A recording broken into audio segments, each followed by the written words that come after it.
এই যে আমার কলিজার টুকরা হাসিনা, তুমি সারাদিন এইভাবে মন খারাপ করে থাকো কেন? মন খারাপ করে থাকবো না তো কি করব? আমার সোনার ডিম দেওয়া বাংলাদেশটাকে রাজাকাররা যেভাবে কেড়ে নিল, আমার মন খারাপ হবে না তো কি হবে? আরে এত চিন্তা করো কেন? বাংলাদেশকে তো একবার পানিতে ডুবাইছি। দরকার প্রয়োজনে তুমি বললে বাংলাদেশের সাথে যুদ্ধ করব। আরে চিন্তা কি আমি শখের খেলায় করি? চিন্তা হয় আমার কিছু পালিত কুত্তাদের জন্য, তারা আমার জন্য কত কিছু করেছে। আর বিশেষ করে আমার আদরের কাওয়া, মানে কাওয়া কাদেরের জন্য খুব টেনশন হয়। কাওয়াটা কোথায় যে আছে? আরে কাওয়া কাদের, তুই বাংলাদেশ থেকে পালিয়ে ইন্ডিয়া কিভাবে আসলি?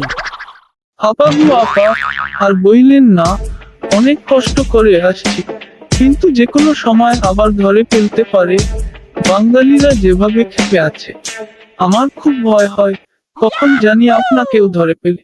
আরে না, আমাকে এখন ধরতে পারবে না। আমার পাশে এখন তোদের দুলাভাই, আমার সোনা চান মোদি আছে।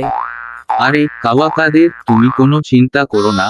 আমার কলিজার টুকরা সোনার ডিম দেওয়া হাসিনাকে আমার কাছে রাখতে আমি সব কিছু করব। আচ্ছা হাসিনা আপা, একটা বিষয় বুঝলাম না, আপনার পেট কেন এই রকম বড় হয়ে আছে? আমার কেন জানি মনে হচ্ছে আপনার পেটে বাচ্চা আছে। আরে তুই অন্য রুমে চল, তারপর তোকে সব বলবো। আরে কাওয়া কাদের, তোকে কি বলবো? আমার পেটে তোদের দুলাভাই, মানে কুত্তার বাচ্চা, মোদির বাচ্চা আছে। এগুলো আপনি কি বলেন আপা? আমি বাংলাদেশে থাকতে আপনাকে কতবার বলেছি আমি আর আপনি মিলে একটা বাচ্চা নিতে, কিন্তু আপনি নিলেন না। এখন আর কান্নাকাটি করে কি হবে? আমি বারবার নিষেধ করার পরও আমার কথা শুনলো না। মোদি বলতেছে আমি যদি ওর সাথে ওই কাজ, মানে ইয়ে না করি, তাহলে সে আমাকে ইন্ডিয়া থেকে বের করে দিবে। এই যে আমার কলিজার টুকরা হীরার টুকরা হাসিনা, তোমরা এখানে। তুমি তাহলে কাওয়াকাদেরকে সবকিছু বলে দিয়েছো? এই কুত্তার বাচ্চা, তার আগে তুই বল, তুই আমার হাসিনার সাথে কি করছিস?